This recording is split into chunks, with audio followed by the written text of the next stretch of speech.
Pair account খোলার জন্য প্রথমে ক্রোম ব্রাউজারে সার্চ অপশনে গিয়ে পেয়ার লিখে সার্চ করবেন। PAY আর ভাইয়া ডট আপনার কম। স্ক্রিনটা অফ আছে, আর স্ক্রিনটা শেয়ার দেন। স্ক্রিন অফ আছে না? জি। প্রথমে পেয়ার.com লিখে সার্চ করবেন।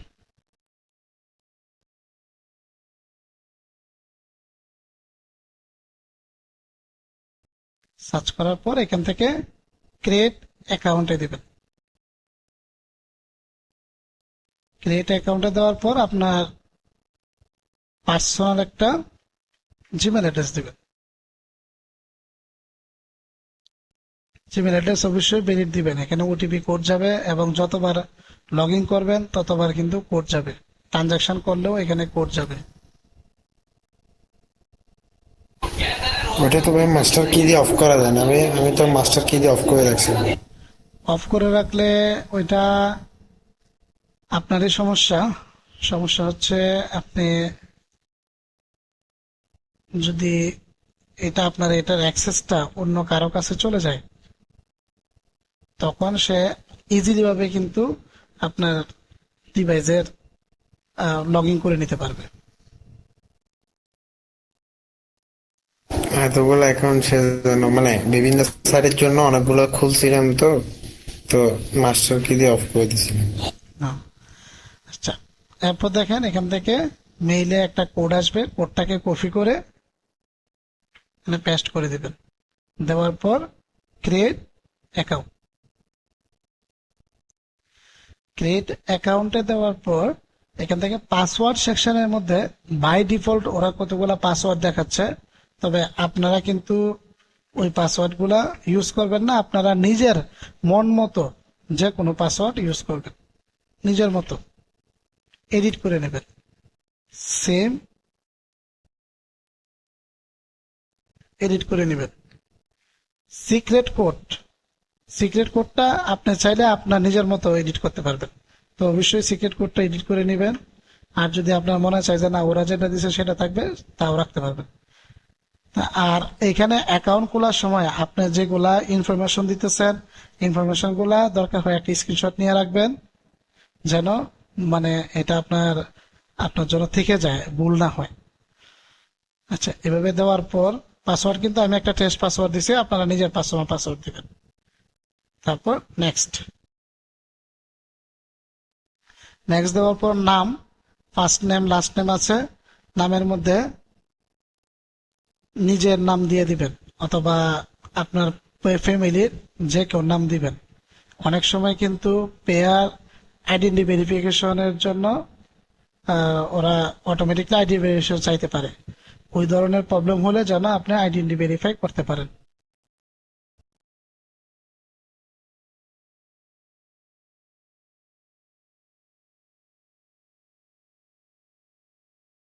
তো ফার্স্ট নেম লাস্ট নেম দিয়ে দিবেন, কান্ট্রি আমাদের বাংলাদেশে থাকবে। ডান। এখান থেকে অ্যাকাউন্টটা হওয়ার পর একবারে সর্বপ্রথমে এই যে ইনফরমেশন গুলা দিবে ওরা বলেও দিছে, please save the logging data in save place.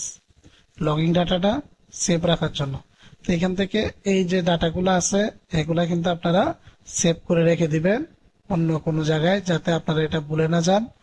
আর এখানে সবচেয়ে ইম্পর্টেন্ট এই ডাটাগুলা সবগুলা কিন্তু আপনি যেগুলা দিচ্ছেন সেগুলা। আর এই মাস্টার কিটা কিন্তু ওদের থেকে বাই ডিফল্ট একটা মাস্টার কি দিবে। এই মাস্টার কি ছাড়া আপনি এখান থেকে একটা টাকাও বের করতে পারবেন না, অথবা কোনো ট্রানজাকশন করতে পারবেন না। এই ট্রানজাকশনের জন্য মাস্টার কিটা কিন্তু লাগবে। তো মাস্টার কিটা অবশ্যই সেভ রাখবেন। আর এই যে ডাউনলোড টেক্সট ফাইল দিয়ে যদি ক্লিক করেন, তাহলে এই ফুললি ডাটাটা আপনার একটা টেক্সট আকারে আপনার পিসিতে ডাউনলোড হয়ে যাবে। এই দেখেন ফুললি ডাটাটা, এখানে যে ডাটাটা আছে সেম ডাটাটা একটা টেক্সট আকারে পিসির মধ্যে ডাউনলোড হয়ে গেছে। কোন ইমেল অ্যাড্রেস দিয়ে করা, পাসওয়ার্ড কি দেওয়া, ইমেল, আপনার account number, secret code, master কি, সবকিছু। এই সবগুলো ইনফরমেশন সেভ রাখবেন। অ্যাকাউন্ট যতগুলাই করেন প্রত্যেকটা অ্যাকাউন্টের ইনফরমেশন গুলো আপনারা সেভ রাখবেন। পাসওয়ার্ড সেম দিতে পারেন, তারপর সিক্রেট কোড সেম দিতে পারেন, কিন্তু মাস্টার কিটা ওদের বাই ডিফল্ট দেয়। তার জন্য মাস্টার কিটা সবগুলো অ্যাকাউন্টেরই ভিন্ন হবে। তো অবশ্যই 3 সংখ্যার মাস্টার কিটা মনে রাখতে হবে, না হলে কিন্তু আপনারা এখান থেকে টাকা কখনো বের করতে পারবেন না। টাকা কিন্তু ডুববে, কিন্তু বের করতে পারবেন না। আচ্ছা, আর এটা কিন্তু ইনফরমেশন একবারই শো করবে, একবারের পরে দ্বিতীয়বার কিন্তু আর এটা ইনফরমেশন গুলো থাকবে না। আচ্ছা, তো এই যে আপনার পেয়ার অ্যাকাউন্ট, এই কোনো সাইট থেকে যখন উইথড্র নেবেন তখন পেয়ার অ্যাকাউন্ট এইটাই লাগবে, এইটাই শুধু বসাতে হবে, আর এখানে ব্যালেন্স আসবে।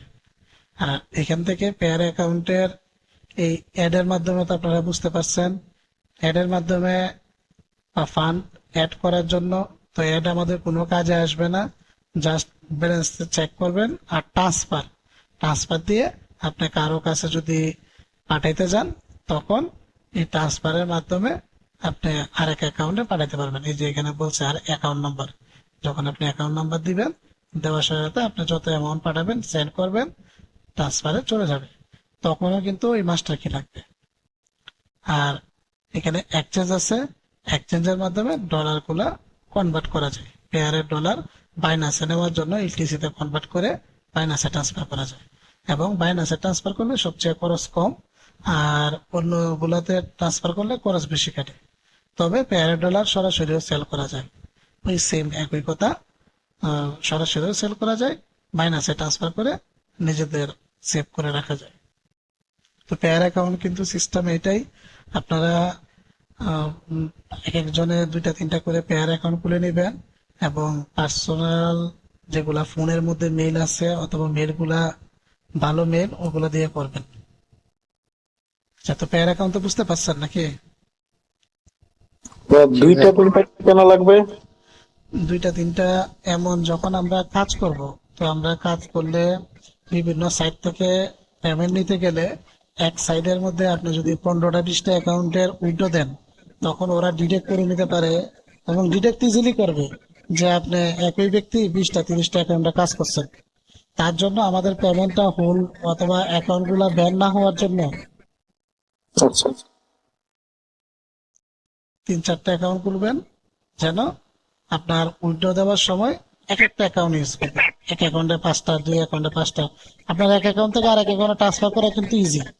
আপনি 4-5টাতে করলেও যে কোনো একটার মধ্যে আপনি সেভ করে সবগুলো রাখতে পারেন। বুঝতে পারছি।